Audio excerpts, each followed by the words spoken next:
Welcome to Crimes Through Time, weekly snapshots of crime history. On the 14th of June 1946, police broke down the door to a locked basement room in an elegant Belgravia townhouse. Inside, they found a grisly scene. Elizabeth McLindon sat at a table, phone in her hand, a bullet in the back of her head. But this wasn't just any London address. This was 45 Chester Square, the residence of King George II of Greece, an exiled monarch living in the heart of London. The murder of the king's housekeeper would lead police to Arthur Robert Boyce, a man who had spent a lifetime breaking the law. But first, why was the Greek king living in London's prestigious Belgravia district? King George II of Greece had a tumultuous relationship with his homeland. Born a Danish prince, he first took the Greek throne in 1922, only to be exiled in 1924 when Greece was declared a republic. Returning in 1935 after a monarchist coup, his reign was again disrupted when Nazi Germany invaded Greece in 1941. The king first fled to Egypt, then to South Africa, before settling in London, a city that had become home to many exiled European royals during the war. From his London base at 45 Chester Square, King George maintained a government in exile while waiting for the opportunity to return to his homeland. Even after the war ended in 1945, Greece remained politically unstable. The country was plunged into a civil war between communist and anti-communist forces. Britain, desperate to prevent Greece from falling to communism, supported the monarchy's return. But until that became possible, King George remained in London, with a small staff that included his private secretary and his newly hired housekeeper, Elizabeth McLindon. Elizabeth McLindon was born in 1905 in Bathgate, Scotland, to Irish parents. Her family later moved to Liverpool, where she worked as a housekeeper before joining the Auxiliary Territorial Service during the war. After serving her country, she worked with the American Red Cross until just after the war ended. By April 1946, the 41-year-old Elizabeth had moved to Brighton, working for a local doctor. It was here that she met Arthur Boyce, a seemingly charming man who claimed to be a painter working on Brighton Pier. What Elizabeth couldn't have known was that she was speaking to a man with a criminal record spanning nearly 3 decades. Arthur Robert Boyce was born on January the 12th, 1901, in Poplar, East London. He was the youngest of 6 children raised in a working-class family. His father, James Boyce, died when Arthur was just 10 years old, leaving his mother Martha to raise 5 children alone. Life in early 20th century London was harsh. When war broke out in 1914, his older brothers James and Albert left for the front line. Arthur, without his brother's guiding hand, drifted into a life of crime. His first brush with the law came in November 1917, which at just 16 years old, he was convicted of stealing a watch. The court let him off lightly, merely binding him over, a promise to behave better. But Arthur didn't learn his lesson, and just 2 months later, in January 1918, he was caught stealing another watch. This time, he was sentenced to 3 months in prison. This pattern, crime, arrest, short prison term and release, will become the defining cycle of Arthur Boyce's life. Despite his criminal record, Arthur married a lady named Emily in February 1920, but tragedy struck the young couple almost immediately. Their first 2 children, Emily and Arthur Robert, both died in infancy. The loss of 2 children would shake any man, but for Arthur it did nothing to keep him on the straight and narrow. By 1923, the couple welcomed a daughter, Eileen, who would go on to flourish. But even with a wife and child to support and a job as a labourer, Arthur couldn't resist the temptation of crime. In April 1924, he was sentenced to 6 weeks in prison for stealing a bicycle. 2 years later, in 1926, he was back behind bars for, quote, leaving his wife chargeable, abandoning his family to public welfare. In 1927, he was convicted of stealing lead and sentenced to 3 months of hard labour. Even the birth of another child in March 1927 wasn't enough to make Arthur change his ways. Later that year, he was convicted of stealing money from a gas meter and sentenced to 6 months of hard labour. In 1931, he was convicted of stealing a large quantity of whiskey, thousands of cigarettes, cigars and tobacco. His punishment, another 6 months of hard labour. Then in 1940 he joined the army. Arthur enlisted in the Pioneer Corps of the Territorial Army in April. In June he welcomed another son. However, around this time he and Emily would separate. He told anyone who would listen that he had served in Europe, that he was at Dunkirk, that he fought in the Middle East and he, quote, got blown up by a mine and admitted to a hospital in Alexandria. He even claimed to have spent 9 months recovering from his injuries in a hospital near Sheffield. All lies. Arthur Boyce never left the UK. His military career ended in disgrace. In September 1942, he deserted his post and was caught in Norfolk. He was sentenced to 3 months for theft and forgery for stealing a wallet and its contents, forging an identity card, and returning to his unit. The army discharged him in June 1943, declaring him unfit for further service.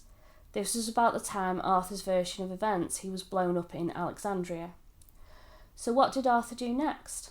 Well, he became a bigamist. On January the 12th, 1944, his 43rd birthday, Arthur married a co-worker from the aircraft factory in Bournemouth where he was now working. He claimed to be a bachelor. He had told his new bride his wife had died in an air raid. This deception earned him an 18-month sentence in October 1944, but he was released 1 year later. Arthur seemed undeterred. Within months he was back to his criminal ways, depositing a £75 cheque at Waltham Green Bank and altering the deposit slip to read £2,075. Between March and June of 1946 he wrote bad cheques totalling £1,100, a considerable sum in post-war Britain. He went on an extravagant spending spree and, once discovered, fled to Brighton, where he did fine work as a painter on the Brighton Pier. It was here in April that he would meet Elizabeth McLindon. Their relationship developed quickly. When Elizabeth left her doctor's employment to become the housekeeper for King George II of Greece at 45 Chester Square in Belgravia, she and Arthur maintained their connection through visits, letters and phone calls. But all was not well. Elizabeth began to express concern about Arthur's ownership of a gun and his apparent wealth, which, unknown to her, came from fraudulent activities. Elizabeth was beginning to question who Arthur really was. In early June 1946, Arthur gave notice to both his employer and landlady in Brighton, moving to London and sealing Elizabeth's fate. Between the 8th and 9th of June 1946, Elizabeth McLindon was murdered in her basement room at 45 Chester Square. She was found seated at a table, fully clothed, with her back to the door and a telephone receiver in her hand. The telephone directory was open to a page listing police station numbers. She had been shot in the back of the head. On the 9th of June, King George II and his secretary visited the house and found Elizabeth's room locked. They thought nothing of it. 3 days later, on the 12th of June, the secretary visited again, still no signs of Elizabeth. Finally, on the 14th of June, concerned about the housekeeper's prolonged absence, they alerted the police. Officers broke down the door and discovered Elizabeth's body. By then she had been dead for approximately 6 days. The evidence suggests Elizabeth may have been trying to call for help when she was killed. She knew she was in danger. But Arthur wasn't done. After the murder, he tried to establish an alibi by sending letters and making calls to Elizabeth. He even contacted her sister, asking about her whereabouts, a calculated move to appear concerned rather than guilty. The police investigation quickly focused on Arthur. Among Elizabeth's possessions, they found letters signed, "Your loving and true hubby, Arthur," even though Arthur was still legally married to Emily. At the crime scene, investigators found a spent cartridge case. But the evidence that cracked the case came from Arthur's Brighton lodgings, where they discovered a luggage tag with the name John Rowland. It led investigators to Carnarvon, Wales, where they located Rowland. He confirmed that his .32 Browning automatic pistol had been stolen with his luggage, the same type of gun used to kill Elizabeth. Forensic examination proved that the cartridge from the crime scene matched Rowland's cartridge. The evidence was mounting against Arthur Boyce. On the 16th of September, Arthur Robert Boyce's trial began at the Old Bailey, before Mr. Justice Morris. Arthur's defence was desperate. He claimed that he had given the gun to Elizabeth for protection against threatening men, and it must have been one of those that was responsible. The jury didn't believe him, and on the 19th of September, after just 3 days of trial, they found Arthur guilty of murder, and he was sentenced to death. His mandated appeal was dismissed on the 7th of October. So on the 1st of November 1946, Arthur Robert Boyce was executed by hanging at Pentonville Prison. The executioners were Albert Pierrepoint and Henry Kitchell. Pierrepoint was Britain's most famous hangman, who had executed over 400 people during his career. While justice was being served for Elizabeth McLindon, the Greek political situation was changing. In September 1946, the same month as Arthur's trial, Greece held a controversial referendum on the monarchy. With Britain's support and amid claims of fraud, the vote favoured the king's return. King George II finally returned to Greece on the 27th of September 1946, just 8 days after Arthur was sentenced to death. But the king's own story would end tragically as well. After less than 6 months back on the Greek throne, King George II died of arterial sclerosis on the 1st of April 1947.